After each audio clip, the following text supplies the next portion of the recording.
மதுரை மாநாடு நடக்கும்போதே கொடிக்கம்பம் விழுந்து விபத்து ஏற்பட்டது. அப்போது கூட பெரும் அசம்பாவிதம் தவிர்க்கப்பட்டிருக்குது, அதிர்ஷ்டவசமாக தவிர்க்கப்பட்டிருந்தது. இது போன்ற கூட்டம் நடத்தும்போது தவேகாவினர் முறையாக அதுக்கான ஏற்பாடுகள் செய்யணும்னு சொல்லியிருந்தீங்க. ஒரு வீடியோ கூட வெளியிட்டிருந்தீங்க.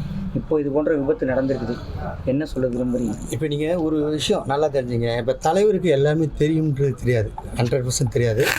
புதுசாக கட்சி ஆரம்பிச்சிருக்காரு. இனிமேல் தான் படிப்படியாக இப்போ இந்த சம்பவம் கூட அவருக்கு ஒரு ஏதோ ஒரு புரிதல் ஏற்படுத்தியிருக்கும் தான் நான் நினைக்கிறேன். நீங்கள் தலைவர் விடுங்க, இந்த 2ஆம் கட்டமாக இருக்கிறவங்க ஏன் இவ்வளவு ஒரு அஜாக்கிரதையாக இருக்காங்கன்னு தான் என்னோடய கேள்வி. அவங்க எல்லாருமே இந்த இடத்த பார்த்துருக்காங்க, இந்த இடத்த கொடுத்துருக்காங்க, இந்த இடத்த ஆய்வு செஞ்சுருக்காங்க, எல்லாம் பண்ணியிருக்காங்க. பட்டு நான் என்ன கேட்குறேன், இது இப்படி தான் டைமில் நடக்கிறோம். குறிப்பாக இந்த டைமில் நீங்கள் வந்தால் நல்லா இருக்கும்னு அந்த 2ஆம் கட்ட தலைவர் தான் தலைவர்கிட்ட சொல்லணும். அவருக்கு இன்சிஸ்ட் பண்ணி அதோட இம்பார்ட்டன்ஸை புரிய வைக்கணும்.